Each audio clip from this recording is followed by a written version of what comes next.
This is the Cafe Racer Podcast, episode 96 for August 25th, 2016. And I'm Steven. And I'm Crash.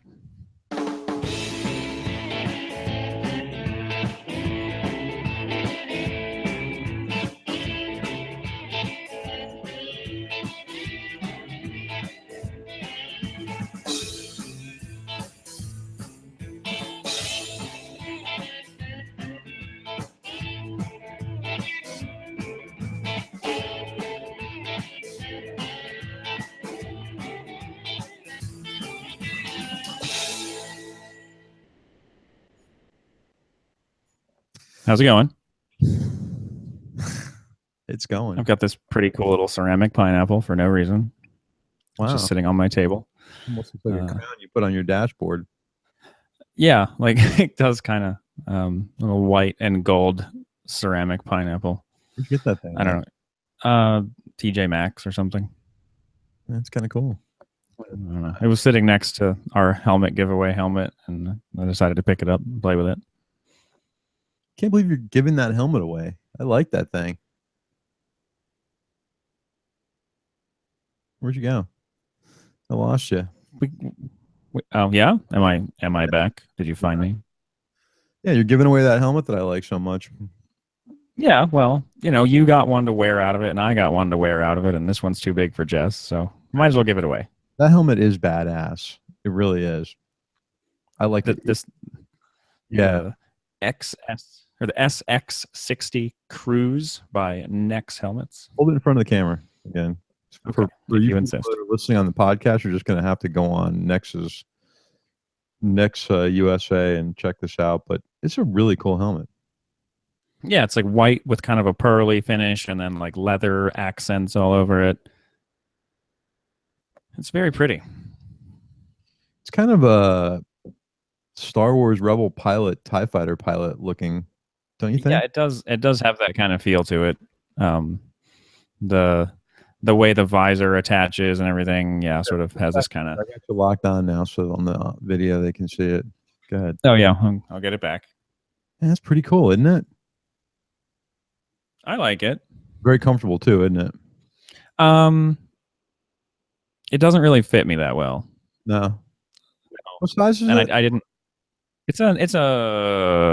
Where is it? I see it. Where I saw the size the other day on the helmet. I think it's an extra large.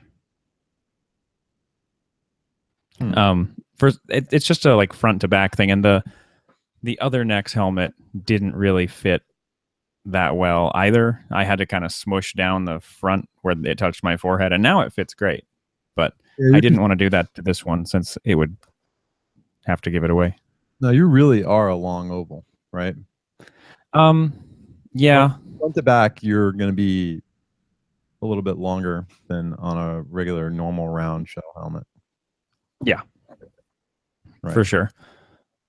That was a problem. Yeah, do you want the original? Okay. You know, because I like the first Nolan helmets that I'd always tried on, they never fit. They were too much on the forehead rubbing, you know. Mm-hmm. Yeah, I definitely know your pain there. That laser helmet that I wore for a while, I think you have it now. Yeah, that thing, I felt okay, and then I put like my GoPro on it for the first time, and I just decided to put it on the chin bar, and it just like it pulled down on my forehead, and eventually I thought I felt like I was just going to burst into tears at any point while riding.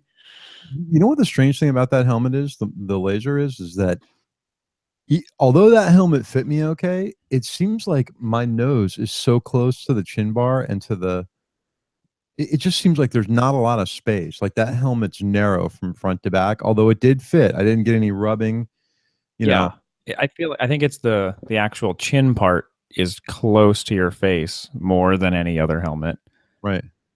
With the exception, I think, of my current everyday helmet, that Shark Raw, which has a pair of goggles that have a little lower mask on them, and that thing, like, it's up against my face, which that's the kind of the point. So I got to tell you though, the Nex XD1, probably one of the best helmets I've ever owned. and that's no exaggeration. That's good. Yeah, Um, no, that helmet is really comfortable, and even after wearing it day in and day out for 15 days, no problems with it at all. Great helmet, very comfortable. What's really cool about it is, you know how a lot of adventure helmets, they'll tell you where you have to take the visor off to put a set of goggles on. yeah. I rock goggles on that thing with the visor on. There's enough room when the visor's up that the goggle strap fits fine on the side, no problem. Oh, So that's good. yeah, it was really great where I could take the goggles, put them down low on the chin bar, like take them off my face, put them on the chin bar, put the visor down if we were going to hit some highway and I needed to just have my face completely covered, or I wanted to use Nice. sun shield. Yeah, it was great. Really, really a great, very, very happy with that product. If you're looking for, if you want an adventure style helmet, definitely check out the next XD1, and I tell you, you won't be disappointed. It's really one of the best helmets I've owned. And that's from I've had like 3 different adventure style helmets now. So this one is obviously some of them were lower end things, but this has been, for a medium price point helmet, it's been phenomenal.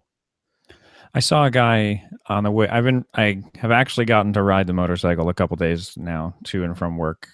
There was a week or two where I couldn't ride for various reasons, but um, I rode home yesterday and there was a guy lane splitting, which is whatever date that's effective is now officially legalized in California, not just in some kind of gray area. But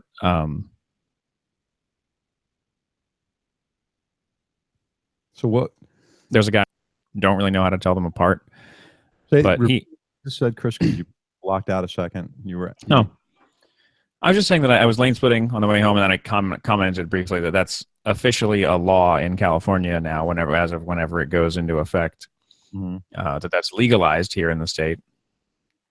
But there was a guy on a KTM Duke, a Super Duke. I don't know whether it was a 990 or a 1290, but he had the Arai XD, the one that has right. the same kind of adventure deal. And I was behind him just thinking, man, I want a bike that serves no purpose other than being a hooligan again. Like I really want a bike like that. Yeah. I was thinking about the same thing too the other day because we were talking about with some friends about some hooligan type bikes, and I got my eyes on a vintage bike right now. So Yeah. yeah, I don't want to mess it up. Let's just say it's something I've owned in the past, but you know what? Screw it. It's an '83 CB 1100F. I was going to assume that's what you were talking about when you said you've owned it in the past. Well, it's a friend of mine has it. It was his brother's that we were all friends growing up. His brother passed away 3 years ago, and it's been sitting in his garage, and he's going to send me some pictures of it. I think it's been repainted. Mm-hmm. It's going to need a lot of work. The engine cases are going to need to be cracked open. It's got a leak.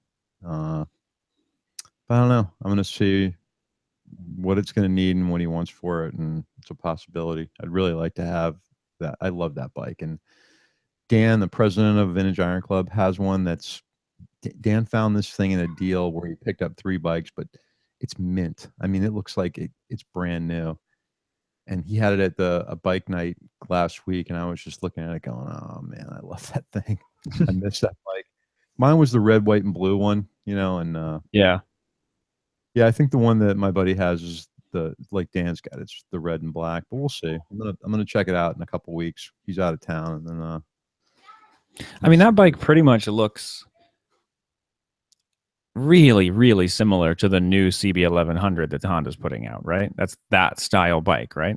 yeah, well, it is, and that they didn't vary very much in look between at the time the CB 900F or the 750F, with the exception of it's got a little micro bikini fairing on the front of it, which was the Okay.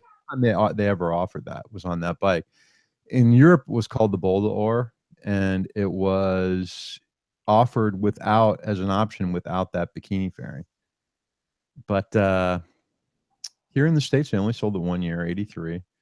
When you see them on eBay, they're usually going for decent money. They're usually somewhat being restored. I've seen some that were complete restorations, complete stock, and then Dime City Cycles did one where they completely redid it, which I personally thought was, sorry, Herm, but I thought it was sacrilegious to take that bike and redo it.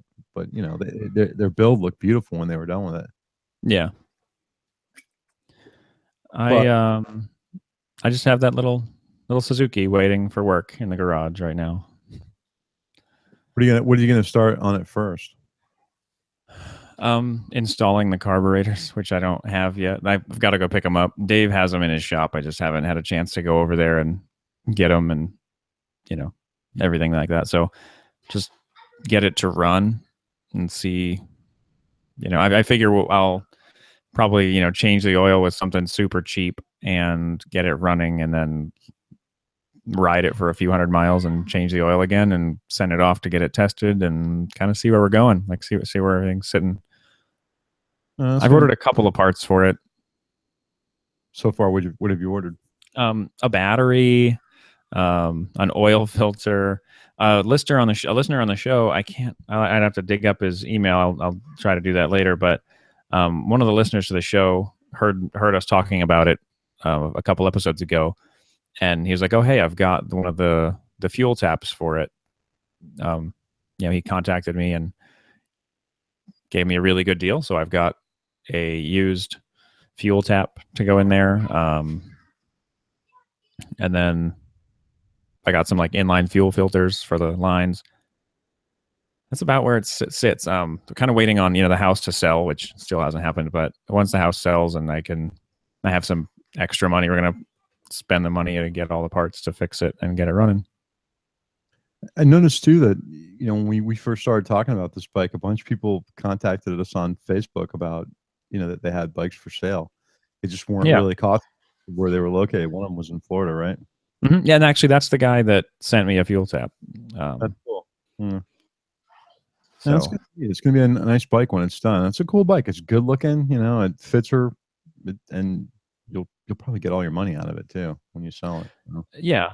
I figure. I mean, at least but if whenever we get around to selling it, it'd probably still be a $1,500 motorcycle. So It's cool. Hey, I just noticed something. Not to segue into something else, but we'll no, come it's back fine. to it. But the Distinguished Gentleman's Ride's coming up It is. September 25th. Yeah. Really quick, the guy that sent me the fuel tap is Jonathan Carden. So thanks, Jonathan, for the hookup on the parts. Cool. Are you guys going to ride it? Distinguished Gentleman? Hopefully, I should still be in town when that happens. The little, I guess, sort of breaking news is I'll be going to Florida for a while for training for Navy stuff, and I don't know exactly when that's going to happen. So once it does, then I'll be there. But if as long as I'm here in San Diego, I'm going to try to get the time off if I have to, or whatever I need to do to go. The only suck thing about where you're going to be is we're nowhere close. It's not like I can pop up and hang out. I'll be about as far from you as I could get in the state of Florida. That's like, I think that for me, that's like 11 hours or something. It's crazy how far it is. It's really like on the other side, Because you're in, like southern central Florida. It's really South Florida. Or South Florida, yeah. And I'll be in the farthest tip of the panhandle. Yeah. You're in what we call here in Florida, LA, Lower Alabama. Lower Alabama. Yeah. Redneck Riviera, where you're going to be. No, that's cool. Maybe at some point, if you get a break, we can meet someplace central. But anyway, I was looking at the Distinguished Gentleman's Ride for South Florida, and it appears it's changed from Miami to Fort Lauderdale. So I may do it. I swore that sounds better for where you live. Yeah, I swore it last time because of the heat and how far it was. I wasn't gonna go down there again, but I may go this year. It was, it's always fun. There's always a lot of cool bikes. And, it's for a good cause. It is something that's kind of near and dear to me, being how many guys I know in the fire service that have had prostate cancer. So yeah. It was a lot of fun the 2 years I've done it. I got we got like utterly lost last time, but fortunately we knew where they were stopping, so just went there. If you don't know what we're talking about, they do this is a worldwide ride. It's held everywhere in the world on the same day. It's the guys who started it were out of New Zealand, I believe, and it's to benefit what's tell you the exact charity, but if you want to get involved, it's www.gentlemansride.com, and it's riding for men's health, and it is for prostate cancer. Really is. Yeah, you can go on and sponsor a rider if you know somebody who's riding and like donate, and all the money goes to ride. Yeah, everybody gets dressed up like dapper, in dapper clothes, and it's for vintage bikes. And now I notice too, they're also doing suicide prevention and mental health. Oh, cool. Prostate cancer. So it's kind of cool. It's fun. You should check it out. You can go on the site and see if there's a ride in your location. You can pull up whatever country you're in and scroll down and see the states and the different rides. But it's a lot of fun, and it's a chance to go out and get dressed up in some goofy dapper clothes and get your bike, scooter, whatever you got, and go for a ride. So yeah, far, the first time I did it, I completely ruined a vest. It was fun. yeah, I went in some really uncomfortable clothes the first year, so I never do that again. So far, they've got 19,000 riders registered. They've raised almost $700,000. The goal is $5 million. So we'll see what happens. Yeah, I think they've done like more and more every time they've done it. Like more money, more people. Yeah, we'll post a link in the show notes. And yeah. So go back to the next helmet. We're gonna give this thing away. Okay. Yeah, let's give it away. Why not? Yeah. So a few episodes ago, back before I moved, actually, we said we were going to give away this awesome Nex SX60 helmet, and we have a winner. Thanks to our little Instagram contest. Monsieur Kelly is his Instagram name. So I'll try to reach out to you. Hopefully you're actually listening to the show. That's when you get this, you can reach out to us if you haven't heard from us yet, and we'll get your address and send you a very pretty Nex helmet. The guy's first name is Monsieur. His name is Martin, but his Instagram. All right, Martin Kelly, man, you won. Cool. Yeah, okay. Congratulations. All right, that's it. Show's over. See you later. Bye. Yeah. Hey, did you hear I was on the Pace podcast? I did. I listened to it. It was funny. So like James was on the Wheel Nerds, and then you were on the Pace. I feel like I need Todd to come on the show with me, and then we'll just have this complete full circle thing. Yeah, we really need to do that. So it was funny because I got a little bit of crap from Chuck about it on the Pace podcast website, where James put on there, about the show and me being on it. And Chuck said he was disappointed that I didn't even talk about him being left out in the desert, to fend for himself, to die. And, I figured he'd want about that, but yeah, you should have like commented back, like I only talked about important things on the trip.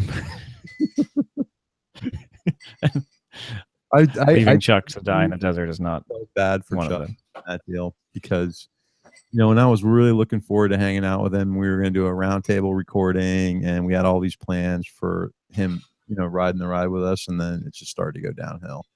Yeah, you could see it.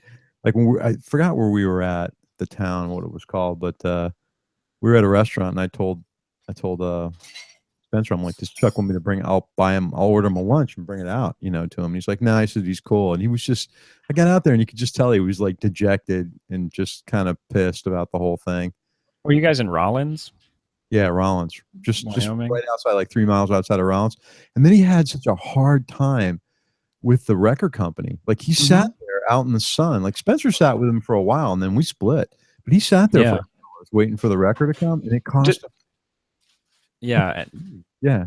And just trying to tell, I heard him tell the story, like telling them where he was just ridiculous. It was painful. Like, I don't get what's so hard about telling somebody I'm on this road, this distance from this town. And they're like, well, is there a cross street? Like, no. Right. He gave him GPS coordinates. How much closer do you want to be? You know, Yeah. they could have thrown that into a Google map and probably seen him from the satellite, you know, that flew over 3 years earlier. But Yeah. it's just like, and then, you know, once he got the bike to Fort Collins, then the shop wasn't open, so he had to hang around. And then they tried to they told him that the part wouldn't be in for a certain amount of time. They lent him a scooter, you know. And I was kind of anytime we had Wi-Fi service and I could text him, I was texting him to try to check on him, and you know, he's sending me pictures of the scooter and stuff. But Yeah, I saw some of those you posted on Facebook. It looked like its own little adventure. I was bummed out, man. I really was because we were gonna have a we really had a that little bit of time we spent with him at Steamboat Lake and camping. We had a good time. Yeah. I texted I may have said this on the last show, but I texted Spencer after I heard Chuck tell the story, and I said, "So Spencer, how many times did you tell Chuck to put metal in it?" Because it's like his joke about Urals or whatever. As a friend of his was told that by like an actual like Ural tech, was like, just put something metal in there, and it'll be fine for right now. Just bond with the gears and start working. Yeah, no, this thing was done. It was done. So when it rolled off the back of the trailer, though, it actually rolled, but trying to push it forward, it was like dragging it up the trailer. Yeah, it would go backwards, but not forward. He should have just put it in reverse and driven with you guys backwards. I don't think he even could get it in reverse at that point. It was pretty Oh stuck. man. Yeah, it's a drag. I felt bad for him. Anyway, next time. And he's not going to be coming to AIM, which really bums me out too. But oh well. I think Spencer's going to be there, so it'll be interesting. I may or may not be there. I'm not sure. Well, I booked a room. You know, I know that if you guys come out together, you'll probably get your own place. But just if you do check it out, the Days Inn right now is still pretty affordable. Where James fast, yeah. So we got an email on Facebook from Rob Krupa. Yeah.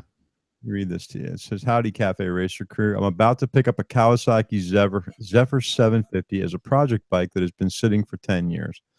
I'd love to hear any of your all's thoughts and experiences with Zephyrs. Thanks for the great podcast." So, Rob, I can tell you that I have zero experience with the Zephyr 750, but I did look into it a little bit and look at the bike. And what really concerns me, not really the bike or what it is the fact that it's been sitting for 10 years. Yeah. It's just It looks like, you know, it's a dual overhead cam 4-cylinder that looks, you know, pretty much like the Kawasaki Z1 from 1973 with hopefully some updated components along the way. The bike, seriously, from the pictures, looks like a hybrid between a Nighthawk 750 and a Kawasaki Z1. Like, it's got that duck fin tail section from a Z1, but then like the under seat and tank area looks like Honda Nighthawk. It's probably a great bike that they, you know, as long as you can find parts, I'd say go for it. So they made it in a bunch of different configurations: a 400, a 550, a 750, and 1100. Yeah. It says it's roughly based on a Z1 twin Yeah. shot. Yeah. I mean, it's a cool looking bike, and we were actually commenting. There's a build that Ton Up Garage did that's on Silodrome. Google the Kawasaki Zephyr 750. This picture comes up, but this is a really cool looking build. It's very pretty. Yeah, and it's a stock tank. It looks like they just, you know, painted it a little different. And seat is, you know, different, and then, you know, handlebars and exhaust and shocks, and it looks like a pretty typical Cafe Racer treatment, but it looks really good. No, it does. And what I like about it are the lines on the tank. Yeah, the tank is a super, like, when you kind of paint it to accent the shape the right way, like, it looks really aggressive. Yeah. No, that thing is bad. That's the first time I've ever actually, you know, looked for that on purpose to see what it looks like. And there's if you kind of look around, you know, it would be good inspiration for Rob to figure out what he wants it to look like, or at least to have some paint schemes going. But man, these things can be done really nice. Even Yeah. You know, the bike wasn't a bad looking bike in stock form either. No, it really wasn't. I mean, pretty standard. Yeah, the only like thing I don't like UJM. about the original one was I've never been a fan of the kind of megaphone exhaust that it had on it. You know, I would have liked something that was more straight. Right. But other than that, which is nitpicky, really, it's not a bad looking bike. So I think you'll have a really cool build there, Rob, if you're going to continue with that. Just like I said, the 10-year, sitting 10-year thing, that could turn into, dry rotted tires, all the plastics and or the rubber and everything having to be replaced, depending on, how long it's been sitting and where it was sitting. If it was Yeah. taken care of, and the motor was not leaking, or the carbs were mounted on it and didn't have open cylinder heads, it might be fine. Obviously, if somebody's doing a build. Yeah, I agree. Yeah. And then we got another email from William B. Smith. And it's a little long, so I'll read it. And it's kind of interesting because there's two things in this email I want to talk about. And I'd actually like to talk to William about this. But he says, "Hello, Chris and Steven. I live in Central Florida and I'm a big fan of the show. I was even listening before Steven came on board when Cafe Racer TV was a sponsor. Anyway, I think I have a great person for you to interview, especially on the heels of the ride up the divide." And he writes on here, backstory. "I started listening because I own a 1970 CB450 and I thought I was into the cafe scene. I loved Cafe Racer TV, but the truth of the matter is that I never got to use my bike because I always let it sit too long between uses. I was always It was always the battery or the carbs or something. I think I like the thought of owning a classic Honda way more than actually owning a classic bike." So I want to talk about this first. And I meant to ask William if he knew or hung out or was involved with the Cafe Moto Club in Orlando. Those guys do a bike night every week, not once a month, every week. They're in the Milk District on Thursday night doing a bike night. So if you didn't know about them, they're a great group. And even if you're not still into the cafe scene and you don't have a cafe bike, just go out there and hang out. Like check out their club online and go to the Milk District. The other thing is, you know, yeah, I've got a bike that sits a lot too, and I'm not being critical of William or making a judgment call here, but yeah, throw a battery tender on it. The battery always stayed charged, and as far as the carbs are concerned, there's ways to deal with that too. Stop using fuel with ethanol in it. Drain the carb bowls if you're not going to use it, or run the bike down. Shut the fuel off. I don't know. What do you think? I mean, that's a cool bike. I'm sorry to see that he's not keeping it. Yeah, I mean, at the same time, you gotta figure out what you really want to do. Like if your heart's not in it, then like there have been times when I'm like just like I had a vintage bike. I had a Kawasaki Z1, and I just couldn't keep up with it. Like there was just so much kind of like maintenance on a regular basis. I was just like, I just can't do this. Like I can't keep it going. So, continuing on his email, he said, "So I decided to buy something I could just, in theory, push the button and ride. So I bought an RX-3. CSC's motorcycle's tiny 80 V250. I've been looking at them, and already I stumbled upon one on Craigslist in St. Pete with only 265 miles on it. I love it. It rides on the back of our RV or on a rack and will go with us all over the state soon. I even got to hit Deals Gap with it while we were in Knoxville, Tennessee." That's a bike that I want to ride one really bad. I want to check that bike out. I really want to see one of these things, and I want to know how well they hold up. I mean, if you listen to the Cleveland Moto podcast, they use the word Chinesium a lot to describe the metal that a lot of bikes like this are made out of. And I'm really curious. Like, is that presumably, I mean, almost every motorcycle has a plethora of parts made in China. Mm-hmm. It's all about quality control. So is whatever quality control that California Scooter Company has set up, is theirs good enough that they're producing bikes that, or that whoever's making the bikes for them is producing a bike that's actually good? And I really want to know. Like, I'm genuinely curious. I've heard stories of these bikes. They sponsored like a 5,000-mile trip. Now, keep in mind that was through the company, through CSC. So I'm really curious to see what they're really like. And I tell you what the rest of his email goes on to say, "So a guy in one of our Facebook groups just took one of these underpowered Chinese bikes and competed in the best in the desert off-road race this weekend. That is a grueling race." That's from Vegas to Reno. Uh, Yeah. he says he's got a ton of stories. I think the listeners would love to hear them. I know I would. And he's given me this guy's information. I'm going to reach out to him. I've already started the ball rolling, trying to get him to come talk about it. Because I really like to hear how it did, you know? Mhm. What's cool about it is if you haven't seen one of these things, it looks like a mini ADV bike. Like someone took a GS 1200A, a GSA Adventure, and shrunk it down with a 250 motor in it. Yeah, if you don't see it like with anything to judge size next to it, like if you just see a picture of the bike by itself, it just looks like pretty much every other adventure bike out there until you see it next to like a normal sized person and you can realize it's not gargantuanly huge. Right. So let's see. Let's see what happens. I'm gonna try to get a hold of this guy and have him on the show and see how it worked out. But William, thanks for the email. I'm sorry that that the vintage bike wasn't for you. And like Crash said, it's not for everybody. Yeah. It's sort of like talking about how, a bike looks normal sized or looks big to some people, like my Bonneville, I see it every day. I ride it all the time and I don't think about it. But then, a few years ago when I was riding on like a long trip, I parked it next to a friend's 1200, R1200 GS, and just seeing the two next to each other, like, man, my bike is small. Like I don't think about it being small, but it's not big at all. Something for comparison that, well, it is big when you've got a you park a vintage bike next to your bike, an older bike, and it looks gargantuan. Yours does. Yeah, my bike looks kind of big, like next to like a 350 or something like that. Yeah, I mean that's a big bike. Speaking of big bikes, and something new came out that we just caught was the new Honda came out with another bike, the SCR 950. Oh, you mean Yamaha came out with another bike? Sorry.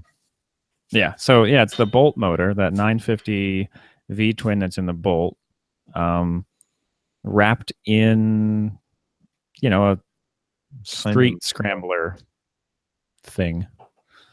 So really, this is just a baggage Bolt, is what you're telling me. I don't know. I'd have to look at the frame closer, compare the two. But it's definitely a Bolt engine. Doesn't have the annoying seat to tank gap that some of the Bolts No, have. no, that looks good. I think this bike looks great. I'm not trying to knock it at all. I just commenting that it's the same engine that's in the Bolt. The frame's probably pretty similar, if not the same. I think overall the bike looks nice. It's it's sort of taking the same scrambler idea as like the Ducati or the Triumph one, where it's more scrambler aesthetic than like scrambler dirt capability. All right, so here's my weird take on. I'm just looking at a picture now of the left-hand side of the bike, and it's single-sided exhaust on the right-hand side. So on the left-hand side, there's no exhaust, and there's something missing on here. I can't put my finger on it. I'm not sure what it is, but something is not right with that. It's a belt drive. Yeah, I see that. Huh.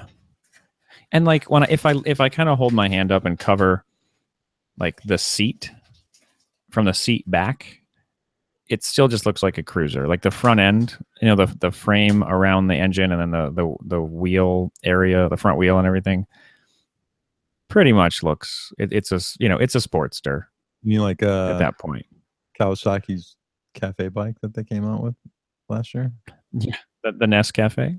Right, the Nescafe. Yeah, the Kawasaki Vulcan Nescafe. A little bit better. I'm hoping they have one of these at AIM. I'd like to get a ride on it. That, and then the XSR6 or whatever it is. I'm really. Oh yeah. XSR 900. They made that hard to say for me. XSR 900. SA, whatever. A buddy of mine bought one, and I got a chance to sit on it at the gas station and kind of feel it out, and I liked it a lot. But I want to ride one at AIM. Yeah. If I happen to be out there, I really want to ride the Africa Twin. Hey Todd from the Wheel Nerds. Did I tell you that I'm going to the AIM Expo? James, but yeah, really want to. I'd love to get out there. I just don't know if I can. It's a long way to go, from California to come to Orlando. Hey, if you're in Florida, or if you can make it to South Florida, like if you're in Georgia or anywhere and you can do a day ride, I know James does the ride down in one day from where he's at. You should come to the AM Expo because it's the probably one of the best consumer motorcycle shows, if not the best consumer motorcycle show in the country right now. It's My way better than the progressive, like the International Motorcycle Show.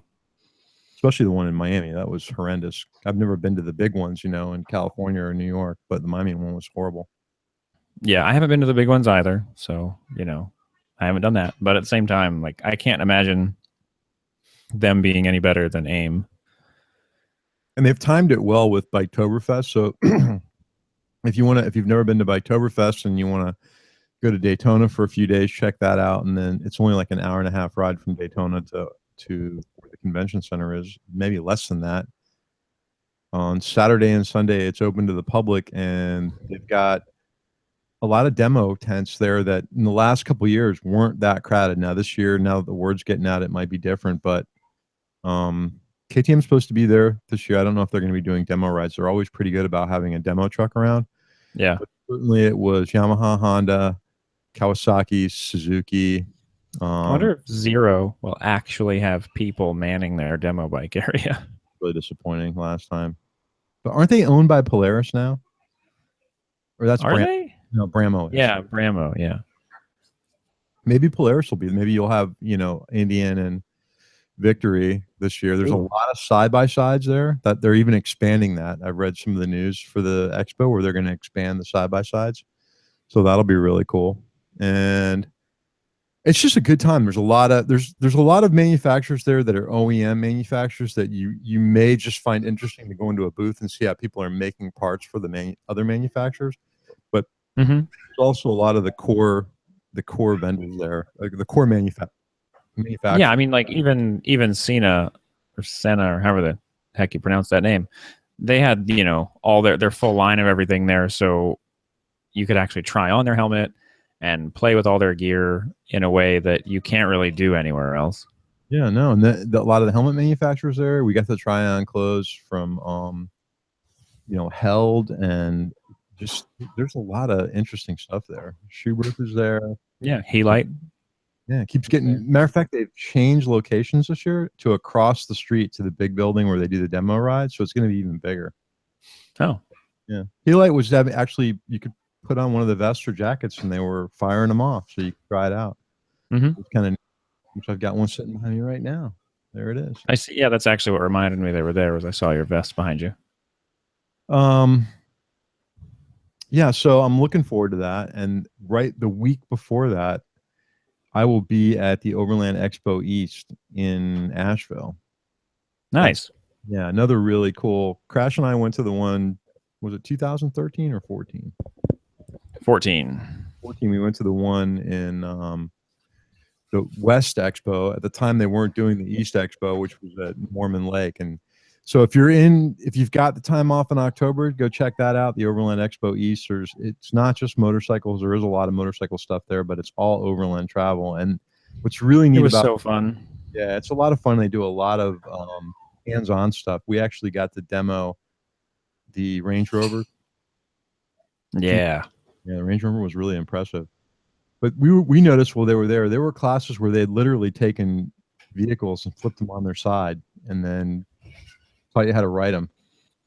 So it was kind of cool. There was a whole cooking section, outdoor cooking. It was neat. But I'll be there. The East one isn't that the one that got like rained out like crazy last year? Yeah. So here's the thing: what happened is that was the first time they did it in North Carolina. It was at a place called Taylor Ranch, and it just happened to have a really bad tropical storm come through. I was actually en route to that, and my wife called me and she's like, "Have you looked at the weather?" And I'm like, "Well, I know it's raining a little bit, but I'm not worried about it." She's like, "No, there's flood warnings and a state of disaster in North Carolina." And she's like, "Taylor Ranch is all flooded out." So I ended up just stopping in Ocala National Forest and camping for a couple of days, and I came home because I looked into it and it was really bad. There was no parking. They weren't letting people into Taylor Ranch. So now they've changed the venue to the Biltmore, which yeah, it's going to be great. And I actually looked at a map today of where it's going to be in the Biltmore. I know the exact location. It's within distance of the main house, and just if you've never been to the Biltmore itself, it was the largest private residence in the United States. It was built by the Vanderbilts. Absolutely incredible. It's beautiful, but it'd be a great place to hold this expo. There's food on the property. You know, it's really cool. So I'm really looking forward to that. I got my media passes for it, and I'll be there. So I'll be at the Overland Expo. I think it's the weekend of the. Hold on, I'll tell you. I think it's the 8th, 9th, 7th, 8th, and 9th of October. That sounds right. Yeah. They got hit, Overland Expo got hit hard that year. I mean, the one out here, people were jokingly calling Snowverland Expo. It was like in April in Flagstaff, and it was just completely covered in snow. Yeah, it was bad, right? And it was a tough year for them because then they got all the rain. I talked to people that went to the one east. They were like, "No, we still did stuff." I mean, I probably could have went and maybe got a hotel room. So it's the 7th to the 9th in Asheville. Hey, guess who I'm going with? Guess who I'm going to ride up with? I don't know. Friend of the show that we hung out with at Overland Expo West. Oh, now this is bothering me. Does he ride a Honda? Yes, he does. 700. Yes, he oh my does. goodness. I know his name, and it's like on the back, like on the tip of my tongue, and I can't. Will you have to Brown. tell me. There we go. Yeah, that's cool. Because he's actually relocated. He's living in Homestead now. So where's that? It's south of Miami. It's where the Homestead Air Force Base is. And okay. Yeah, Will and I have been talking on one of the South Florida ADV Rider page on Facebook, and he's got some routes planned. We're going to try to do all back roads, Is he still on the NC 700? Yeah. Cool. So we should we'll shoot a bunch of pictures and some video. It should be fun. I may have another comm system to try out and demo on that trip. So I'm not going to talk about it yet. Another friend of ours is working with another company and might send us some stuff to try out. So, neat. 7th through 9th, Asheville, North Carolina at the Biltmore. And then the next weekend after that is AIM Expo. I'll be there starting on Wednesday. It's open to public on Tuesday. I'm sorry, on Saturday. Saturday. Yeah, so that should be cool. And we had just another thing. We had the first new bike night for the Vintage Iron Club here in West Palm Beach a couple weeks ago at a new location, still downtown West Palm Beach, but we had 100 motorcycles turn out. It was crazy. It was I posted a picture on Instagram. That was one of the biggest turnouts we've had for the club. And while the cafe scene may be waning a little bit, or the popularity of cafe bikes, the popularity of vintage motorcycles in general is growing, I think. Yeah. There are more and more people that are looking at buying that's what I think it is. I think it has to do with the standards, honestly. They're just cool motorcycles to ride. I mean, look what the manufacturers are moving towards, right? Right. It's kind of funny. This Suzuki that I've got in the garage right now, bike, it doesn't have a title, and I was like, oh well, I've heard of these people that do company that'll help you get a title through Vermont, some weird thing I don't really understand. And they're like, oh, the bike has to be 15 years old or older. Like, why is that? Well, hers is a 2000. I don't know. It's probably some state law thing, or like the bike has to be old enough. years old. I was like, it's like almost old enough for like classic plates in some states. Yeah, some states it's 20 years, right? Yeah, that's just kind of mind blowing to me that 2001 Suzuki GS500 is 15 years old. Yeah, I know. It doesn't seem like that especially when you talk about anything in the 2000s. It doesn't seem like it's that old, but it can't be 17 years in almost. So I know. And then it's funny when I even talk about like this 83 1100F, man. That's more than 30 years. It's like, wow. Right. And like we said, you're looking at a newly manufactured motorcycle that looks just like it. So Yeah, they're just making. They're like, and freaking Yamaha, the bastards, are just like, oh, we're just gonna take this bike we made, 100 years ago, and make the exact same bike and not change a thing. Just stamping it out of the same mold. no, that bike, it's the same bike they've been making for 100 years. They're not making it. Exactly. Yeah. Never stop. They never stopped making that bike. They just never stopped Yeah. for a while in the U.S. And when I was kind of breaking the guy's chops at the booth last year about that, and what we're talking about CSR 400.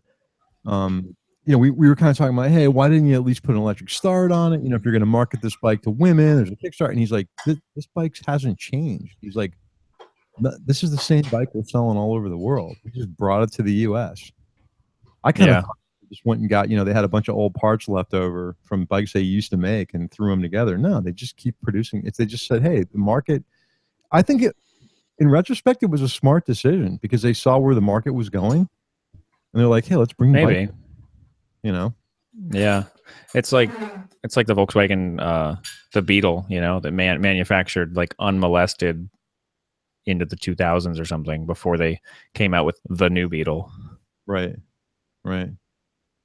Well, at least Honda's been innovative with stuff that they've reintroduced. They've tried to change it a little bit and freshen it up and make it new. And that remains to be seen how the Africa Twin's going to go. I think it's a lot of hype. Honestly, that's just my opinion.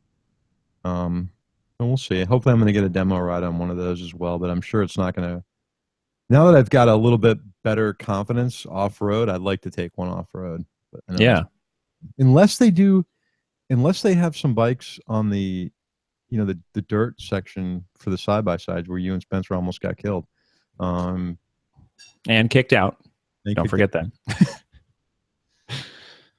No, I want to come back just to try to get kicked out of that thing.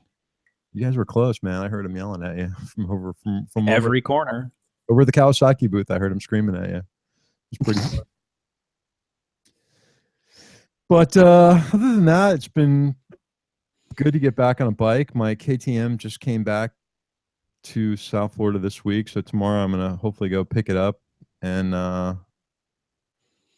I'll maybe even tomorrow I might get a chance to go look at this Honda, but we'll see. So, real quick before we kind of wrap things up, you rode how what was the distance you guys rode on your trip? 3,000 miles plus. Okay, 3,030 miles. How many miles did you have on the KTM prior to that? 7,000. Yeah, because I know you rack on the miles. Like your commute is super long. Yeah, 7,000, I think. Have you had any people kind of joke about KTMs, and Spencer was kind of telling you about how KTMs like to eat themselves. Have you had any like mechanical problems with the bike? I avoided any airbox problems by changing out the airbox with a Rottweiler Performance airbox. And I got to tell you, when I opened the airbox up, there was actually what appeared to be dried like spots from water droplets in there. The old one, the factory one? Yeah, the factory one. So I don't know if maybe riding through heavy rain, it might have sucked some water through that filter, if that's even possible, or where that came from. I have no idea. Sure, it has to be possible. And there was a fine minute amount of like dust in there, a little bit. What were is that like the airbox problem? Is that a known thing with the bike? Yeah. Matter of fact, remember when he was talking about the one his buddies were having to replace the top end, that was an issue with the airbox, with the sealing. Oh.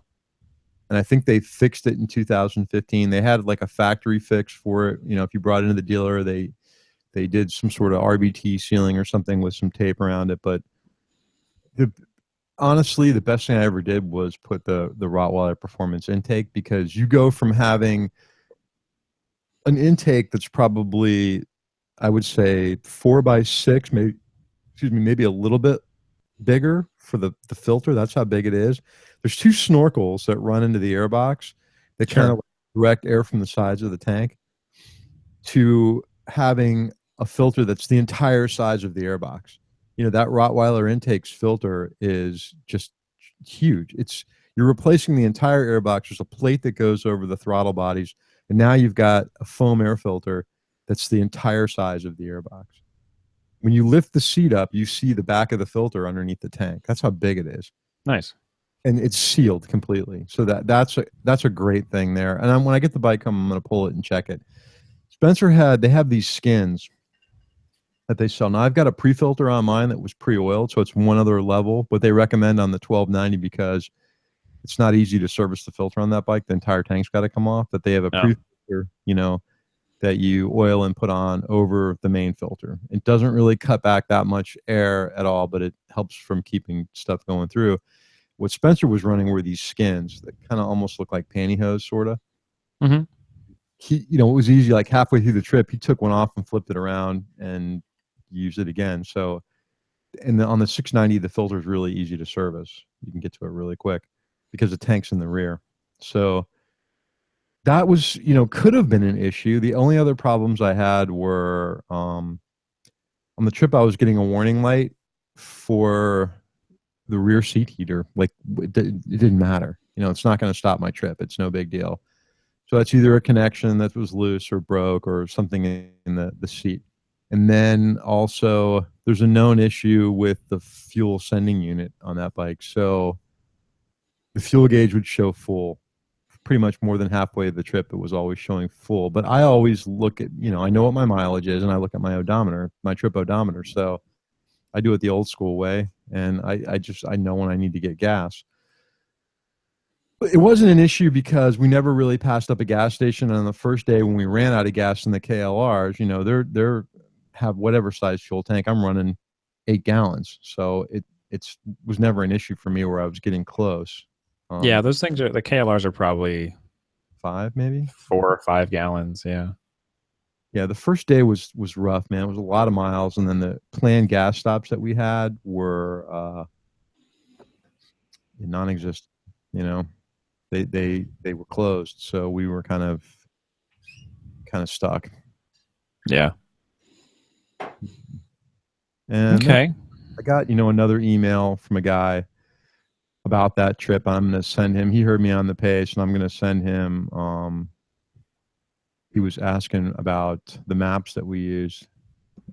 I'll read it to you. The guy's name is Brian Clark. And he's like, "Hi, Steve. Just listen to you on the Pace podcast. Good stuff. My missus is doing the Divide Ride next month, and your up-to-date info is good to know. You mentioned you had more info, GPS tracks and cords, etc., on your website. Which site is that? Thanks very much, Brian." That's actually GPS Kevin's. I'm going to send Brian that stuff. You say his mistress is doing the ride?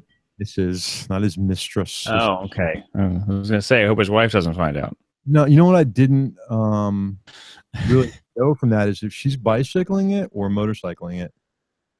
So I'm going to send him the information and put it on our site in the show notes. That way, let me make a note of that. People, if they want to know the route we took, I'm going to talk to Spencer too about publishing our actual GPS track because we had some cool stops. Yeah. So I think that's going to about do it. Once again, congratulations to Mr. Kelly. We will be reaching out via Instagram. But if you hear this, feel free to contact us first. So check us out on all the usual spots. Instagram, we're at Cafe Racer Podcast. On Twitter, we're Cafe Racer Pod. And we are Facebook / Cafe Racer Podcast. And CafeRacerPodcast.com. Yeah. We have a new website too, which is really cool. So check out our new website on CafeRacer.com. We have a new logo, which is not really new, but it's been around a while. And for some reason, I need to find out why it doesn't show up on the podcast, but doesn't. And if you really like our website, it was done by Vision Design Solutions. Check them out. There's a link at the bottom of our page from the guy did a phenomenal job. If you like the show, do us a favor and leave us a review. Even if you don't like the show, leave us a review on iTunes. iTunes? Yeah.